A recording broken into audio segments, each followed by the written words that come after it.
Good afternoon, everybody. My name is Debbie Miller, and I am a JDC board member and chair of the JDC Archives Committee. I am pleased to welcome you today to today's webinar. We are thrilled that so many of you have joined us this afternoon.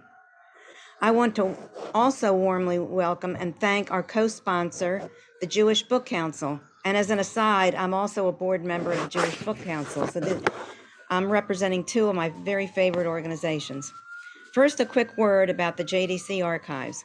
The JDC Archives, which house the records of JDC since its creation 107 years ago, is one of the most important repositories in the world for modern Jewish history. Visiting scholars from around the world utilize our unique offerings for their research, and as do publishers, journalists, family researchers, curators, filmmakers, and others. We also offer fellowships to enable scholars to conduct research in the JDC Archives. Our co-sponsor, the Jewish Book Council, is a nonprofit organization dedicated to educating and enriching the community through Jewish literature, strengthening connections to Jewish life and identity, and inspiring conversations between generations of readers. Our speaker today, David Nasaw, is the author of the book, The Last Million, Europe's Displaced Persons from World War to Cold War, published by Penguin Press in 2020, and The Patriarch, selected by the New York Times as one of the 10 best books of the year, and a 2013 Pulitzer Prize finalist in biography. He is also the author of Andrew Carnegie, a New York Times Notable Book of the Year and the recipient of the New York Historical Society's American Jewish Book Prize, and a 2007 Pulitzer Prize finalist in biography. David is past president of the Society of American Historians. Until 2019, he served as the Arthur M. Schlesinger Jr. Professor of History at SUNY Graduate Center. David earned his PhD from Columbia University. The title of his lecture today is Holocaust Survivors in Exile in Germany After World War II. The topic is closely linked to JDC history, as JDC played a key role in providing assistance to the Holocaust survivors who were in displaced persons camps in post-World War II Germany. JDC distributed food, medicine, clothing, and educational, cultural, and religious materials to the DPs. JDC funds supported vocational training programs, legal representation, and emigration assistance to survivors in the DP camps. JDC personnel also represented the DPs before the military and other authorities. Our format is that our guest speaker will speak for about 40 to 45 minutes. We will then entertain questions. Please note that your microphones are turned off, and we will take questions via the Q&A function. You can send us questions anytime during the lecture. David will now start his lecture. Here's his book.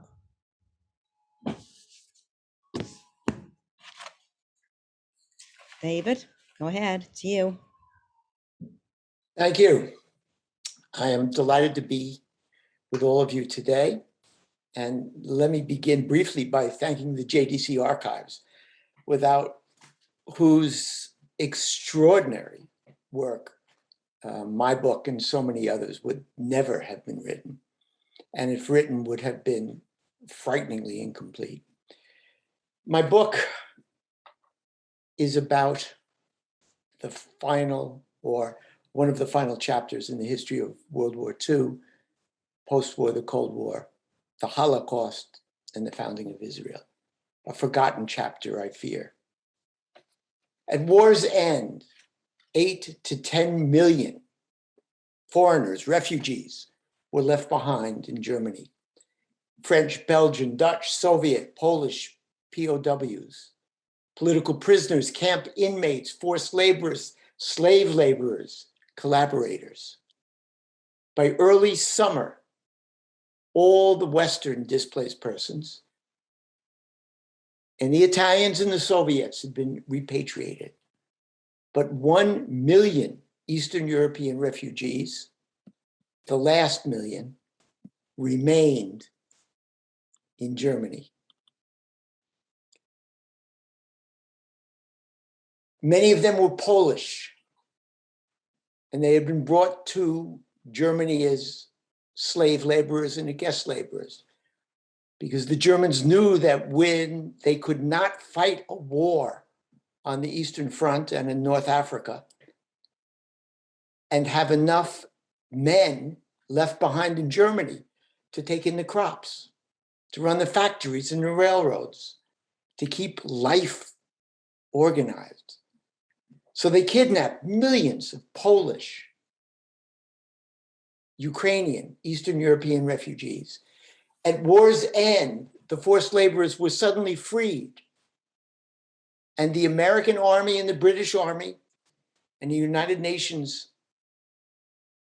organization, UNRWA, the United Nations Refugee and Rehabilitation Administration, had to somehow shelter, house, and take care of these last million. This is a Polish group of refugees who are registering with the United Nations and the American Army to be housed and fed and taken care of in a displaced persons camp until such time as it was hoped they would return to Poland. It's the second group of Polish displaced persons on top of a train. They're being moved to a displaced persons camp where they will spend the next 3 to 5 years. The first step towards the displaced persons camp for all of the displaced persons, all of the Eastern Europeans, was to be deloused with the chemical DDT. This is a group of young Polish girls who are about to enter a displaced persons camp. And they're looking in horror or disbelief at a Nazi tattoo that had been put on one of the girls' arms. Please note how young they look and how healthy compared to the Jewish displaced persons. This is an aid worker moving one of the displaced persons who happen to be Jewish into a camp in May or June as the war is over.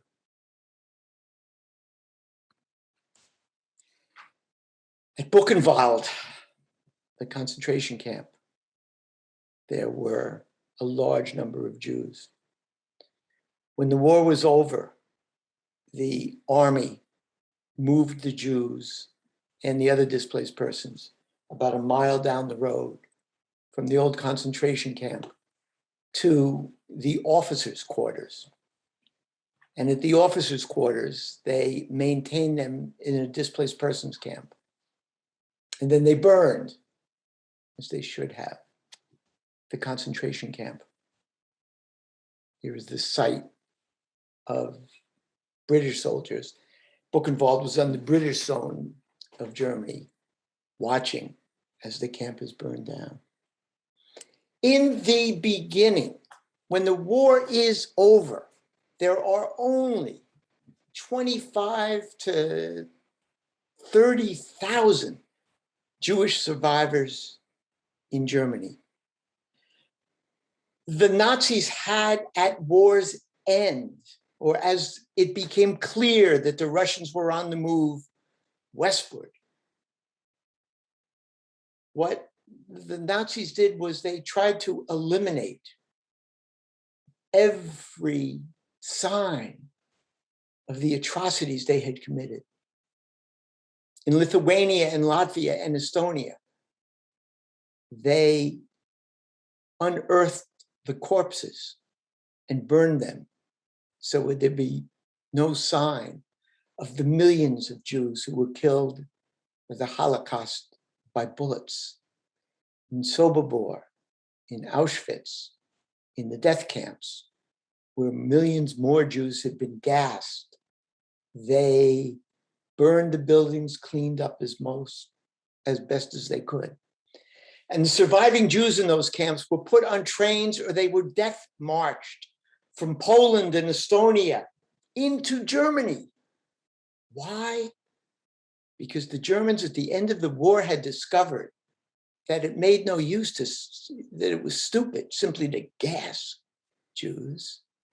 It was better to work them to death, to move them into Germany and put them in underground factories, to starve them to death and work them to death. Many of the surviving Jews who had survived Auschwitz were moved back into camps like Dachau, where they were put to work. When the war was over, only 20 to 30,000 of them, 20 to 30,000 survived. They were a small minority of all the displaced persons in Germany. There were 500,000 to 600,000 Poles. There were 300,000 to 400,000 Lithuanians, Estonians, Ukrainians. There were 20 to 1,000 Jews.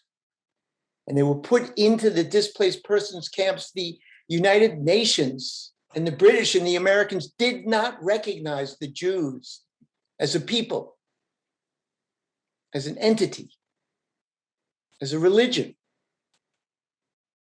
The Jews were classified by the countries they had come to. So Polish Jews became Poles. Lithuanian Jews became Lithuanians. Dr. Aryeh Tartakauer of the World Jewish Committee wrote the United Nations, and he said that it was necessary to separate the Jewish displaced persons and give them special treatment.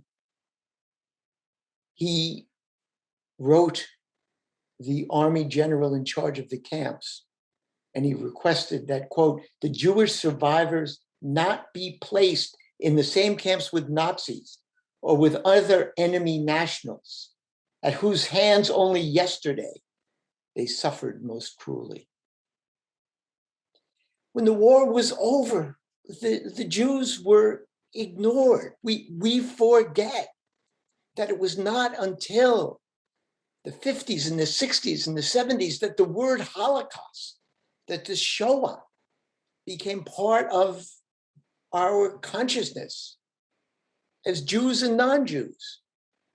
It was the Eichmann trial that galvanized the world to remember. Immediately after the war, there was no special concern with the fate of the Jews.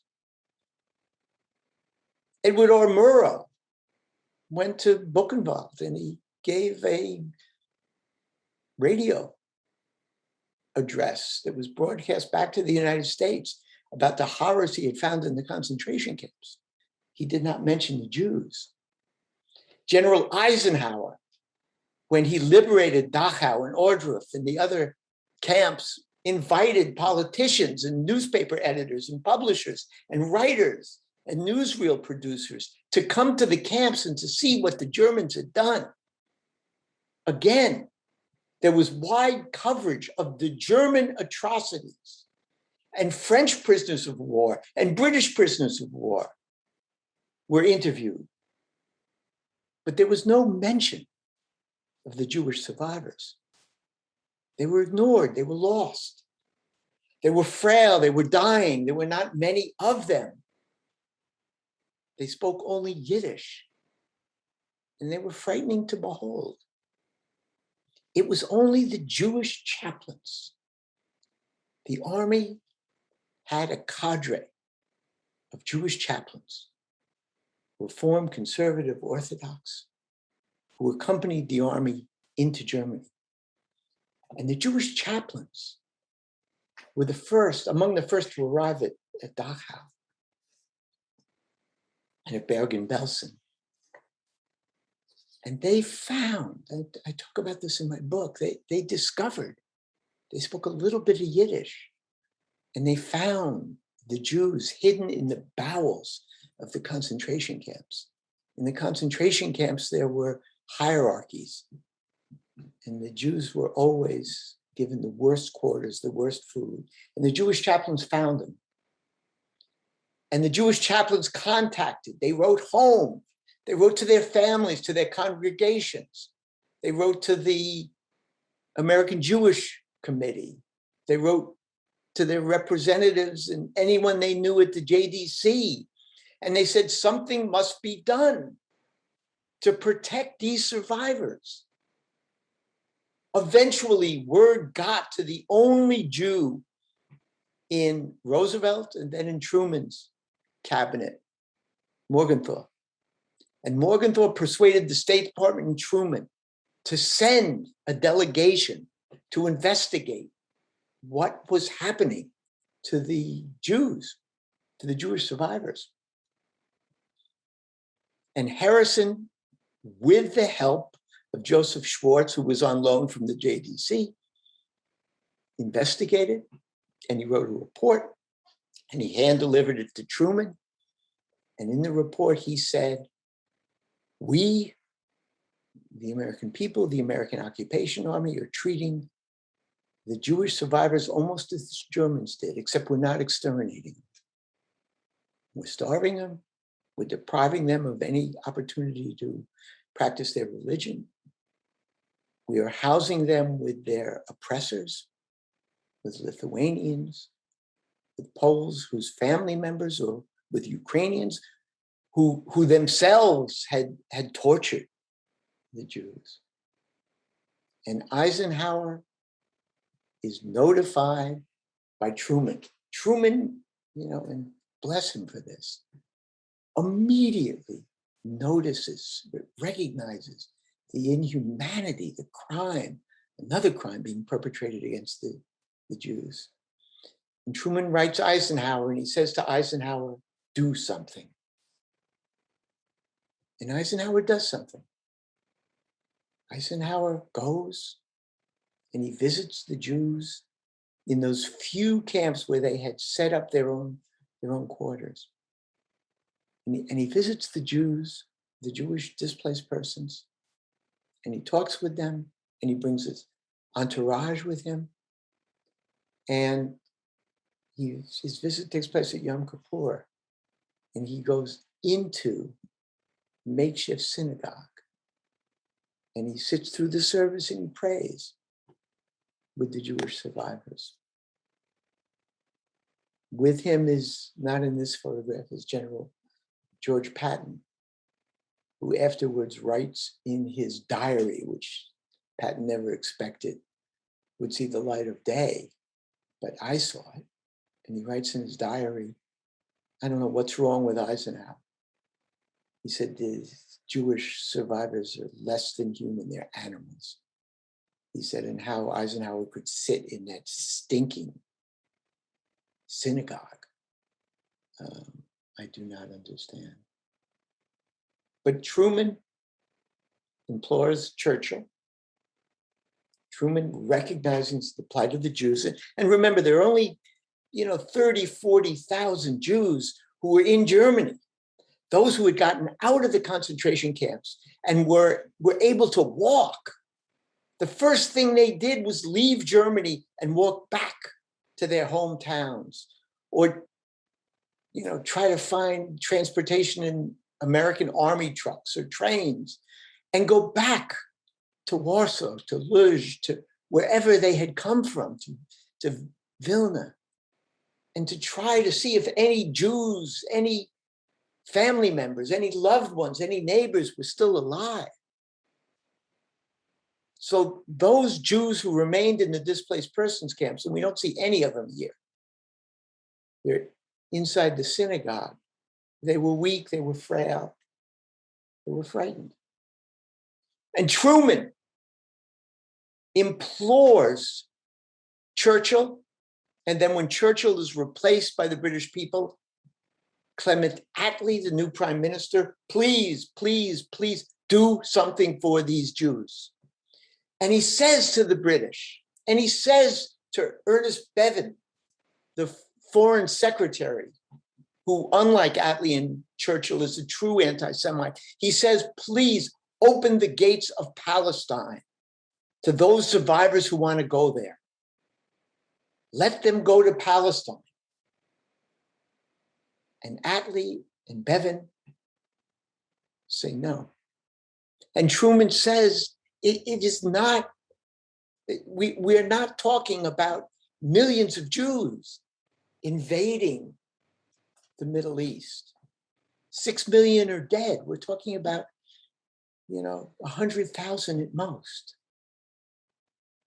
And Attlee says no. There are demonstrations as the American Jewish community begins to understand what's going on. There are demonstrations in New York and elsewhere across the country to get the British to change their Palestine policy. Remember, the Palestine remains a mandate under the League of Nations that is controlled and ruled by the British. And the American Jewish community joins President Truman, and the British say no. No. The British are committed to doing the bidding of the Arabs, because Britain is now a second or third rate power, and its only standing in the world is going to come, Clement Attlee and Bevan believe, by establishing ties with the Arab nations and their oil. So the Jews are confined to their displaced persons camps, where they will spend the next 3 to 5 years. In 1946, the 20 to 30,000 Jews in the camps are joined by 200,000 Polish Jews.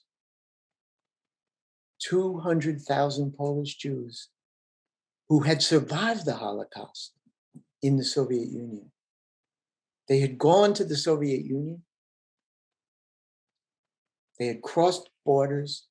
They had spent the war years at hard labor in the Soviet Union, but they had survived. And in late 1945, early 1946, Stalin says to the Jews, Polish Jews, if you want to go home, I will supply you with the transportation to take you home. And the Jews, the 200,000 to 250,000 Polish Jews who had spent the war in the Soviet Union, come back to Poland. And what do they find? They find more anti-Semitism than when they had left. And they go and they knock on the doors of the apartments and the houses where they had once lived, and they are told, we thought you were dead. There's no place for you in Poland anymore. Go home, go home, go home. And they said, this is our home. And the Polish said, no, it's not. This is for Polish only. We have no room. We have no place for Jews. And in July of 1946, beginning all through 1946, there are a variety of violent crimes committed against the Jews who have come back from the concentration camps, who have come out of hiding, and who have returned from the Soviet Union. And in July of 1946, there is a dreadful pogrom at Kilcha in Poland. And dozens, hundreds, we don't know exactly how many, Jews are murdered.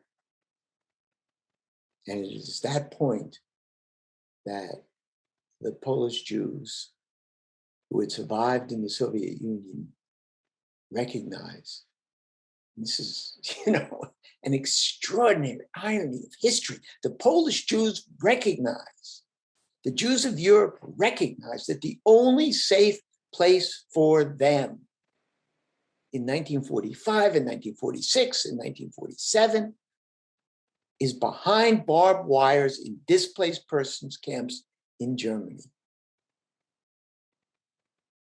Here's a Jewish woman who learns that her husband has been brutally murdered at the Kilcher pogrom. We don't know who's comforting her, but we see the Jews. We see the Polish people looking on or looking away at what had been wrought during the war and continued to be wrought, the anti-Semitism against the Jews. So the Polish Jews who had spent the war in the Soviet Union make their exodus, their pilgrimage to Germany. They sell everything they can, they raise money, they bribe customs officials, border agents, and again, with the help of the JDC, the Jewish organizations, and help from the Jewish Agency, and help from the Brika, which is a group of Jewish, mostly Lithuanian Jewish activists. They cross borders from Poland into Czechoslovakia, into Austria, and into Germany. This is a makeshift camp in Salzburg, Austria, where they are in transit and awaiting the final step in their journey, being smuggled, again, illegally across the borders into the German camps. When they arrive the Polish Jews swell the population of Jewish displaced persons from 30,000, 40,000 at most, to 200,000. And the Jews now, because of Truman and Eisenhower, are in their own camps, and in their own camps, they await tomorrow. This is a brave group of people. They have no time for mourning. They mourn the dead, but they will not be consumed by mourning because it is their task, their mission to recreate a Jewish community from the ashes. They will not allow Hitler to win. They will not allow the death of the Jewish people in Europe. And so they create, what can we call them? New Jewish communities in exile in German displaced persons camps. They form sporting clubs. The Jews are great, great boxers, and they have boxing competitions at each of the camps. Okay, it's not only boxing. They put together theater groups. They publish newspapers and books. They create synagogues and yeshivas and day schools. They recreate Jewish life. They create orchestras. And in May of 1948, I don't know if people can recognize who this is. It's a very young Lenny Bernstein who had been touring in Germany. And he decides he's going to bring part of the Bavarian State Opera Orchestra with him to Feldafing and Landsberg, two Jewish displaced persons camps, and start, play a concert for the displaced persons. With some of these people are displaced persons. They join the orchestra.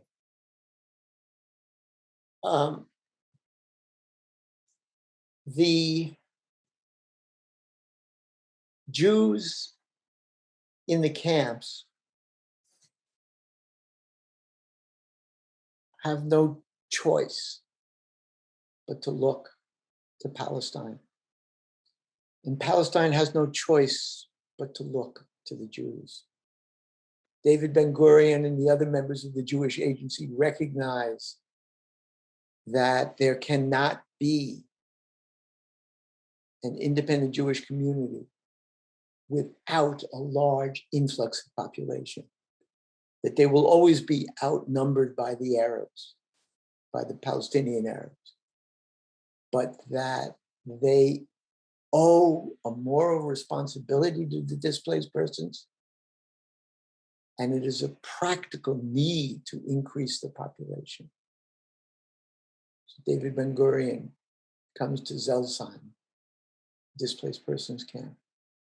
And at that displaced persons camp, he says to the displaced Jews, we are doing everything we possibly can to bring you to Israel, or to bring you to Palestine. There is as yet no Israel. In the camps, young people, these are some survivors of concentration camps. These are some Jews who had spent the war in hiding, but they are mostly Polish Jews who had spent the war in the Soviet Union. And they prepare for what they hope will be their entrance to Palestine. And how do they prepare? By forming Zionist collectives and with the help of Jews from Palestine sent by the Jewish Agency and supported by the JDL, as always. They begin to educate themselves so that when they enter the Palestine, they can set up farming collectives, kibbutzim.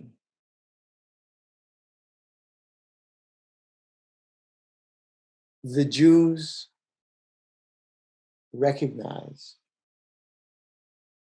belatedly, of course, that the only way they're going to be able to enter Palestine is illegally. And the Jewish Agency, with the under-the-table help of the JDC and other Jewish organizations, and a wink and a nod from the American Army, they prepare what they call what is known as Aliyah Bet, the illegal exile into Israel, or what will become Israel. These are two Jewish displaced persons in Marseille. Why are they in Marseille? Because they have been chosen to go on the ship that becomes the Exodus in 1947 to Palestine.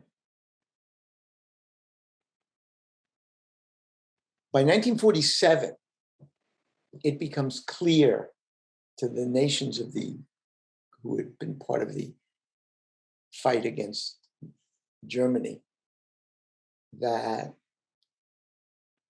the last million displaced persons cannot stay in camps in Germany forever. And when the Poles refuse to go home, and the Latvians refuse to go home, and the Jews have no homes to return to, the Allies, led by the British and the Americans, form a new international organization called the International Refugee Organization, the IRO. And they begin to find new homes to resettle the displaced persons. And the IRO invites labor groups and government groups from Brazil and Argentina and Canada and South Africa and every nation that had not been part of the Nazi coalition, the Axis coalition, they invite them into the displaced persons camps to pick and choose those who they will invite to be resettled in Argentina, in Costa Rica, in Cuba, around the world. Every nation, their first choice is the Latvians. They want Latvians. The second choice is Lithuanians, Estonians, then Poles. No nation, no government invites Jews to resettle. Why? Because of old anti-Semitic myths and new ones. The old ones, the Jews are clannish, they're bookish, they don't want to work, they're cheats, they don't know how to do manual labor, they're subversives. The new anti-Semitic myth is that all Jewish displaced persons are subversives. They're communists or they're communist supporters. And why? Where does this myth come from? And this myth spreads like wildfire through parts of the United States. Well, these displaced persons were all born, most of them were born in Poland. Poland is now a communist country. They spent the war in the Soviet Union. How could they not have, so say, the new anti-Semites? How could they not have become communists? The Pope, after World War I, had said that the Bolshevik Revolution was the product of Jews. And Hitler had picked that up. Hitler had said, we have to get rid of the Jews because they're all communists. And now the Argentinians and the Canadians and the Australians added one more reason why they couldn't accept Jews.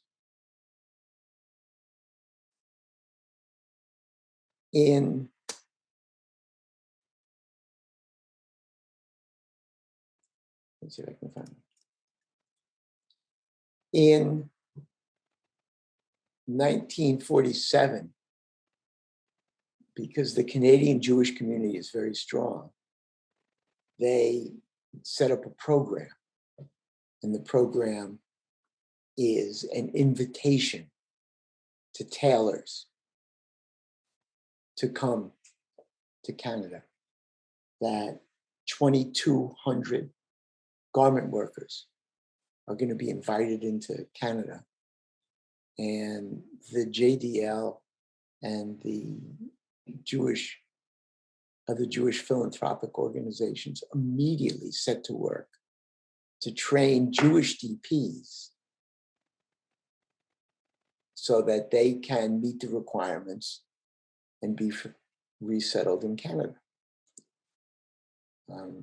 I gave a talk when my first book first came out, and a relative of this man got in touch with me. He had heard this story from this man, I guess who was his great uncle.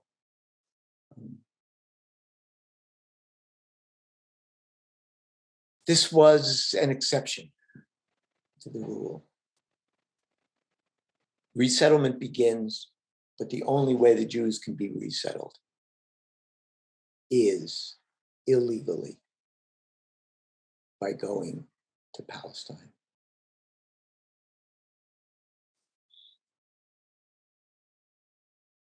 Who is it that's resettled? Who is it that's resettled?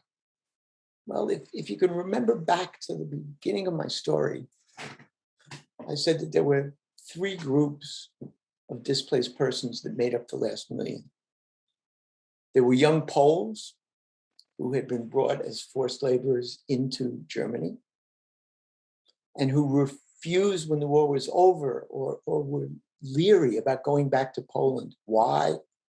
Because they knew Poland had been devastated by the Nazis. that had become one of the poorest countries on earth. And the non-Jewish Poles were reluctant to go back to Poland, especially because Poland was now part of the Soviet bloc. And the Catholic Church, among other groups, and large landowners and former army officers said to the young Poles, don't go back. Don't go back to Poland, because all you're going to find in Poland is Soviet domination. And therefore, it is your job, your responsibility, these young Poles, to stay in the camps as long as possible until we can convince the Americans to start World War III and liberate Poland for you. A patriotic Pole does not go back to Poland, but fights and fights and fights and fights for an independent Poland from outside. That's group number one. In the end, with the help of Mayor LaGuardia, who becomes the head of the United Nations Refugee and Rehabilitation Administration, lots of these young Poles will go back to Poland. And they will be replaced by the Polish Jews who come into Germany from Poland. So there's a little bit of an exchange of populations. I also said that a third group were the Latvians, the Estonians, and the Lithuanians, and some Ukrainians. And how did they get into Germany? Unlike the Jews and unlike the Poles, they came for the most part voluntarily. And why? Because Hitler and the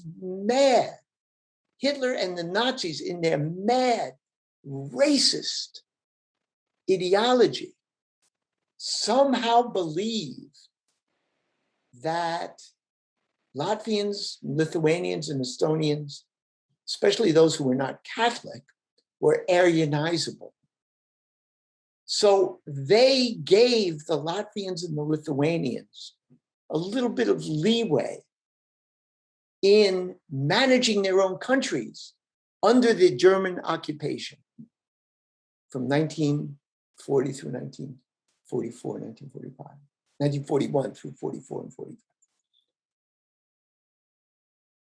Tens of thousands of Latvians and Lithuanians and Estonians and Ukrainians participated in the Nazi occupation, and tens of thousands were complicit in, participated in, or undertook war crimes. Many, in large part, against the Jewish populations. The Holocaust of bullets, which killed more Jews than the gas in the death camps. The slaughter of the Jews, first the ghettoization, the slow death in the ghettos, and then the movement of the Lithuanian, the Latvian, the Estonian, and the Ukrainian Jews to killing fields where they were shot would not have been possible without the direct participation of local people. And when the war was over, those local people knew that their neighbors knew that they had committed these crimes. And with the help of the Nazi army, they went to the one place in the world they thought would be safe, Germany. Thousands more Latvian, Ukrainian, Lithuanian, and Estonian men had joined the auxiliary police, a major task of which was to remove the Jews, and had joined the foreign legions of the Waffen-SS.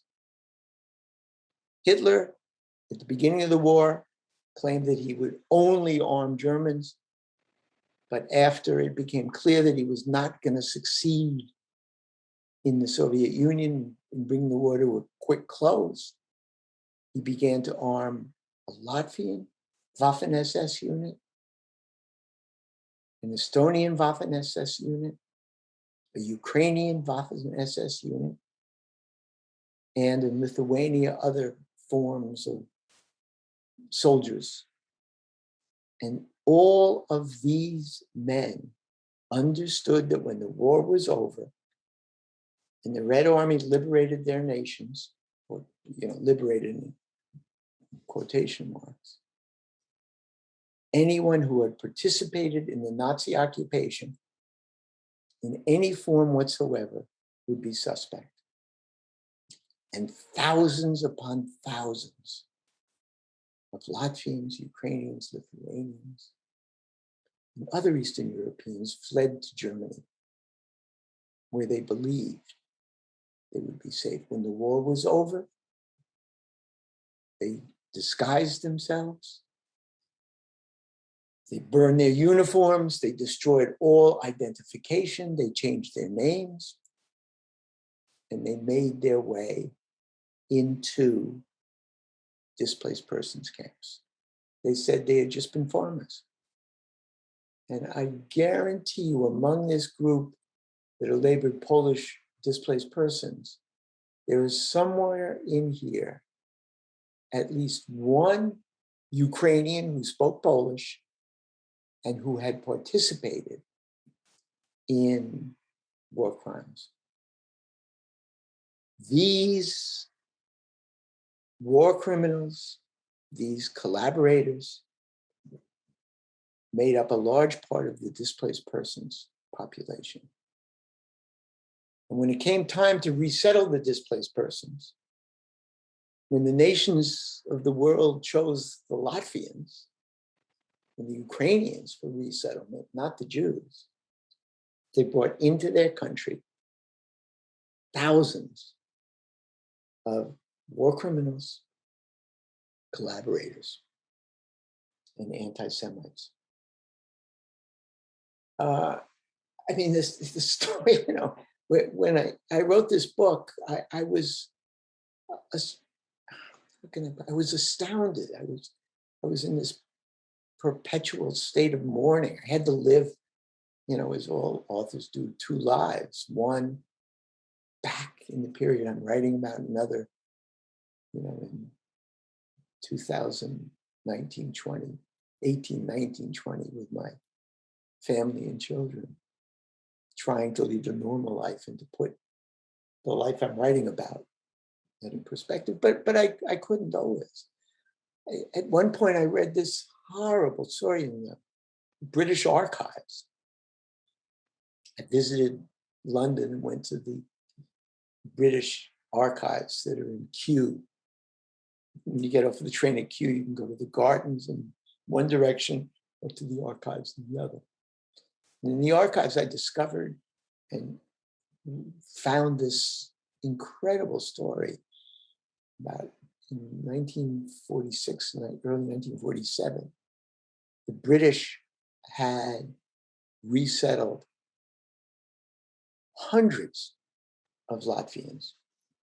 And they had put many, many of them to work in the mines, in the coal mines.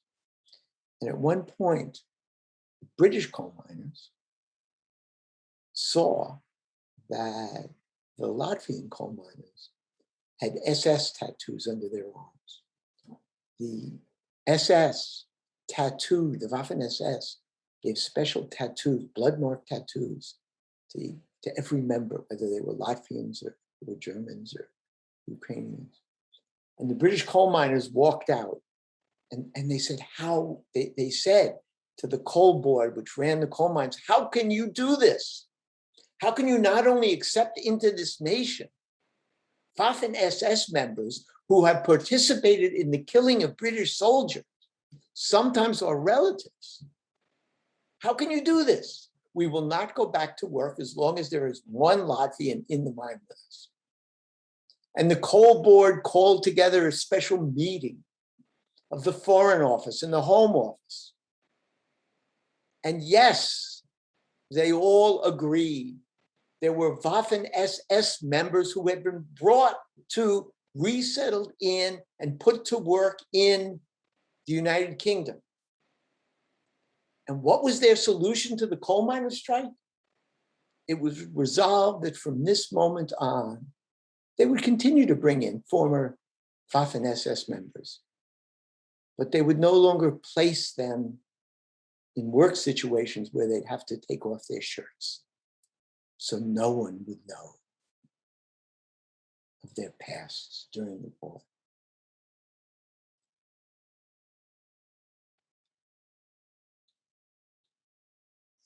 In the United States, let me just show you three. This is Carl Linus. These are three of the war criminals. These three happened to enter the United States. And I'll talk about what happened to them in a moment. This is Carl Linus, who was the commander at Tartu, an Estonian concentration camp. This is Bishop Viorel Trifa, who was a member of the Iron Guard in Romania, and whose speeches and propaganda led to a mass slaughter of Jews in Bucharest.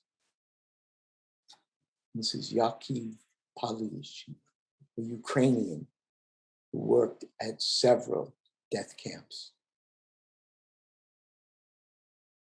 and concentration camps. These three, Palish, Trifa, and Linus, are three of the dozens, the hundreds, the thousands of collaborators who enter the United States of America. The last country to open its doors to any displaced persons, Latvians or Jews or anybody else, is the United States of America. Truman, as I've said, struggles to get the British government to open the doors, the gates of Palestine, to the Jews, but he fails. He fails.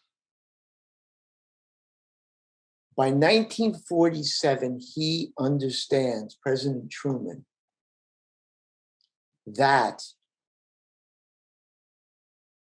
Germany, or West Germany, has to be given independence, has to become a nation among nations so that it can participate in the Marshall Plan and so that it can be part of the anti-Soviet coalition in Western Europe.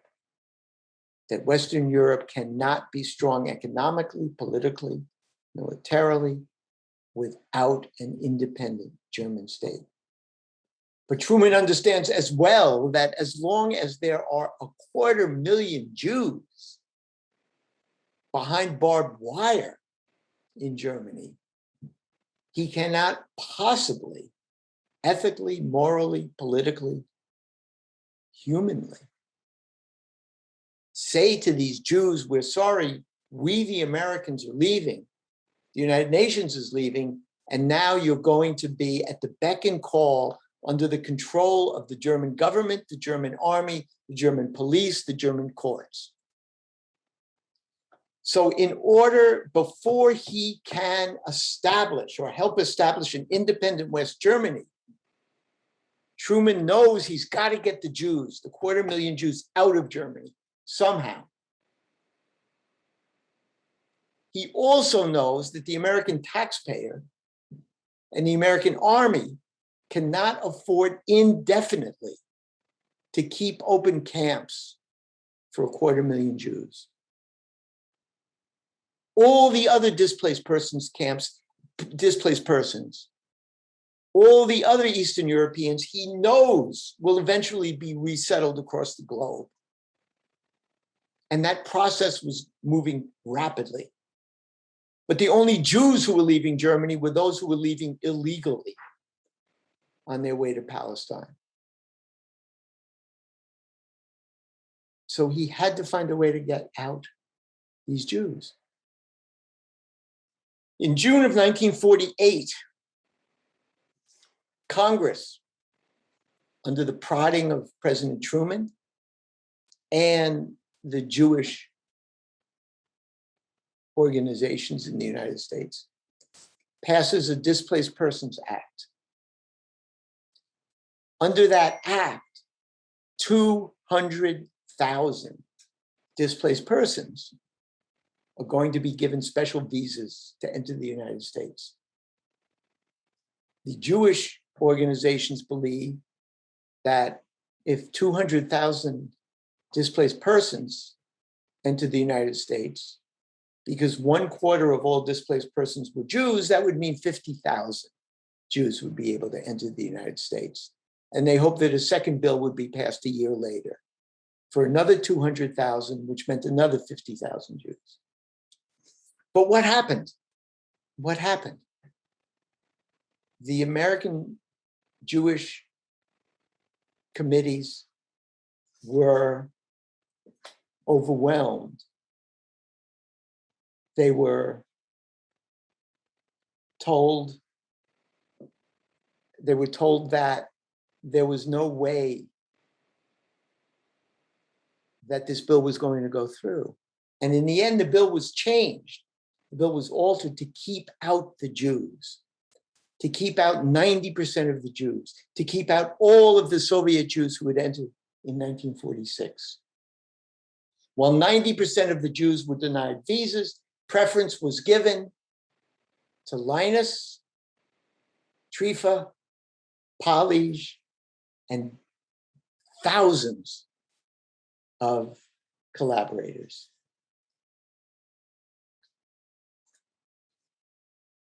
Truman had no choice. Truman had no choice but to recognize the state of Israel.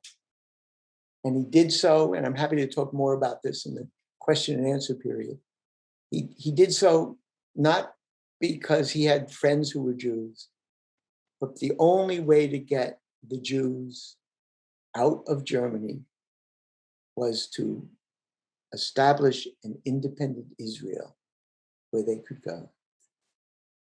And this is a young man who was the first to leave the camps for Israel to fight in the War of Independence of 1948. He's saying goodbye to his parents. In the end of the 250,000 Jewish displaced persons, maybe 50,000 are allowed into the United States. The vast majority have no place to go but Israel. Some because they've always wanted to, others because there is no place on earth that will accept them. Let me, if I could, conclude my talk by talking about two of the thousands of courageous Jewish survivors, some of whom come to the United States, others to Israel, some go to Israel and then come to the United States. These courageous Jews who refuse to let Hitler win, who do everything in their power to keep alive the Jewish community. Itzik and Lola Lockman, I met in Great Neck at an assisted living facility. They had made the journey from hell through several camps. At war's end, Itzik was transported by train from Dachau to Feldafing. There he met and fell in love with Lola. When I met the two of them, they had been married for a good long time, and they had been in the United States for a good long time and recreated their lives. Now, 98 years old, sitting beside his wife of 73 years, Itzik Lockman looked at me. He looked at me and he said, "It's been a long life and a difficult life." But he said, "I've survived and Lola has survived." And through tears, he said, and he meant it, couldn't be a better life a good wife, a family, a life in the United States, everything good. Thank you. We're happy to take questions now, I believe.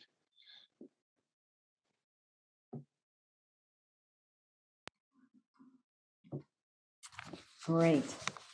David, thank you so much. And I want to thank you on behalf of all of us for your most enlightening lecture. We have all learned a tremendous amount. We will now open the floor to questions. Just remember that your microphones are turned off, so just use the Q&A function for your questions.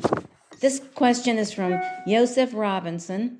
I've read the book already, and I'm descended from DPs on my mother's side. I have perhaps a few questions to start with. Of those DPs who ended up in Israel by 1951, what percentage left Israel through the rest of the 50s and went to the US, Canada, Australia? I have tried, and I've had research assistants in the United States and in Israel trying to get the answer to that question. The Israelis either do not keep such data or will not share them with me. I think there are tens of thousands. We've got to remember that the Jews, the displaced persons, had been through hell, And the last thing they wanted to do, even though they supported a Jewish state in Israel, the last thing they wanted to do was to enter a nation at war, which Israel was in 1948, and which they believed Israel would be for a long time to come. So tens of thousands, I believe, entered Israel because it was the only place they could. And then when they had an opportunity, came to the United States. How many precisely, I just don't know. The next question is from Martin and Wendy Edelson. Is it true that no one in Israel, then Palestine, would accept aged Jews shortly after the end of World War II? No, it's not true. There were large numbers of, there were some members of the cabinet that did not want to take in Jews. It said, we're a young country, we're at war. How can we take care of these people? But they eventually took in everyone who wanted to come. And again, they could not have done so without the JDC. The JDC helped to establish tubercular asylums for those with tuberculosis, with those ill, with those. In the beginning, there were a number of hospitals and facilities for the aged. So yes, the Jews of every age were accepted and were moved into Israel with the help of the JDC. Thank you. The next question is from Phyllis Lee. Thank you, Professor. I'm curious to know if it is correct that the first statistics counting the number of Jews were not gathered until January 1946 in connection with the Anglo-American Committee of Inquiry. If so, I'm wondering about the number of 20 to 30,000 of Jews in post-war Germany, how that estimate was achieved. Yeah, it's again a terrific question. This is a very smart group of people listening in. The numbers are approximate. We have no precise numbers. If you read the literature on the Holocaust and on Germany, you'll see estimates of between 20,000 and 50,000. It is impossible to know, in large part because many of the survivors, when they came out of Dachau and Bergen-Belsen, they rested up, they gathered their strength, and then they walked home. They went back to their former homelands to look for people who were still living. So we don't know how many. I would say minimum of 20,000, maximum of 50,000. And then remember, all the time, there are people coming out of hiding. There are Polish partisans, Jews who had gone into the forest and fought with the partisans. So there's this continual process. But on the date of liberation, when the war is over, no less than 20,000, no more than 40 or 50,000 Jews were in Germany. Thank you. The next question is from Ian Jaffe. What were Truman's motivations in urging Britain to allow Jews into Palestine? And what were the U.S. criteria for Jews wishing to settle in the U.S.? Truman,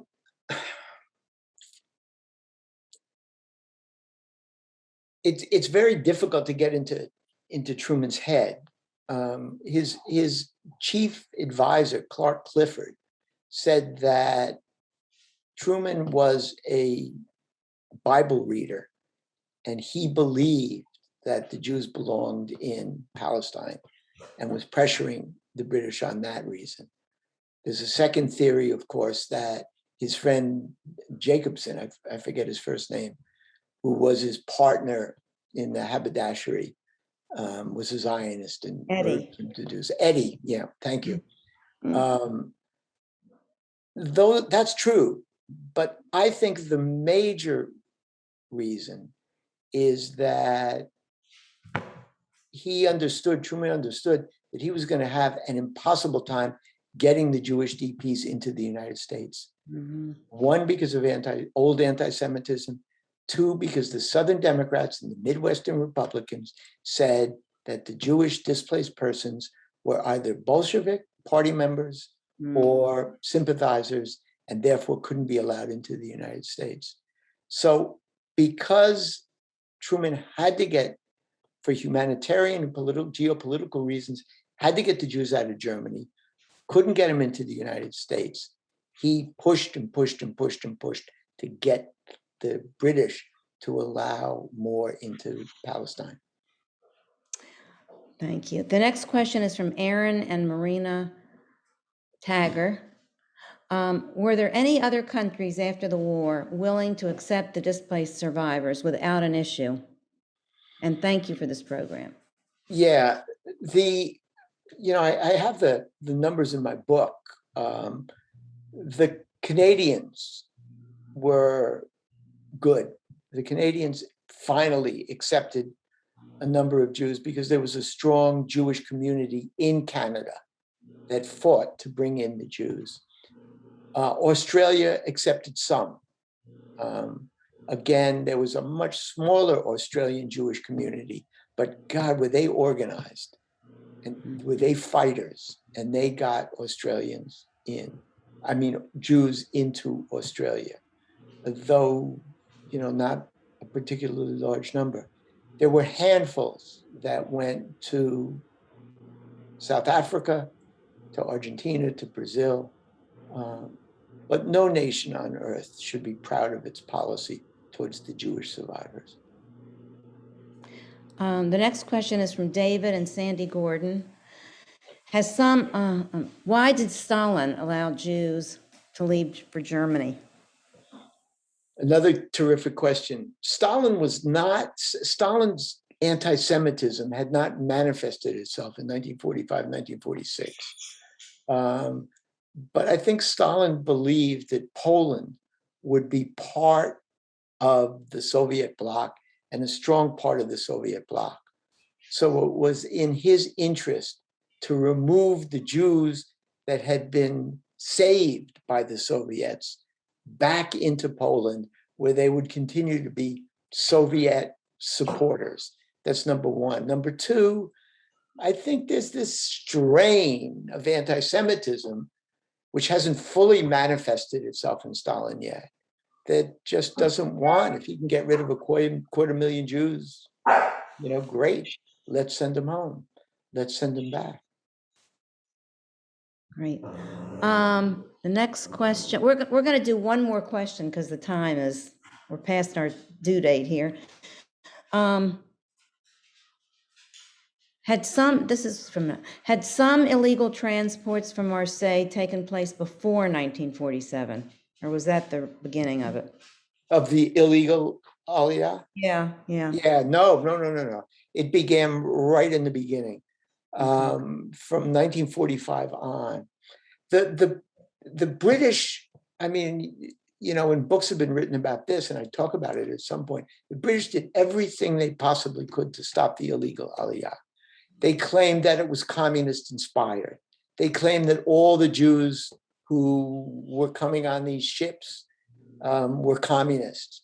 They claimed any number of things. They pressured the French and every nation that had ports from which ships went. They tried to get the Americans to do whatever they could. But in the end, it failed. Tens of thousands of Jews left European ports for Haifa. They arrived in Haifa, and the only thing the British knew how to do was to gather them up, put them on ships, send them to Cyprus, and put them into displaced persons camps run by the British in Cyprus. But the illegal Aliyah begins almost as soon as the war ends. Okay, David, thank you so much. We have a few more questions and they're in the chat, and I'm sure that David will answer them for you. But the best thing to do is to buy his book, which I'm going to hold up. It'll probably answer a lot of questions that you have. Let me give you my personal. That's going to be, that's okay. Go ahead. Let me give you my anyone who has questions that haven't been answered, please feel free to contact me at dnasaw, DNASAW, at GC for Graduate Center, .CUNY, City University of New York, .edu. Again, that's dnasaw at gc.cuny.edu. And I'm happy to hear your comments and answer your questions. We'll put that in the chat so that people can copy it. Terrific. Anyway, the program today was fabulous. Thank you so much. I want to extend our gratitude to the Jewish Book Council for co-sponsoring today's lecture, and to tell you that our next webinar will take place on November 9th. Zvi Fine and Sandra Siegel will lecture on Chief Rabbi Dr. Moses D. Rosen's leadership under communism and afterwards in Romania, two perspectives. The invitation will be sent on October 19th, and you will also be able to register for it via JDC Archives Facebook page. We hope that many of you will be able to join us. Please sign up for our e-newsletter if you would like to be added to our mailing list. And thank you again so much for this. It was great. We loved it, and we appreciate your taking the time. And we thank all of you for joining us today, and have a great day. And thanks again. Bye-bye. Thank you.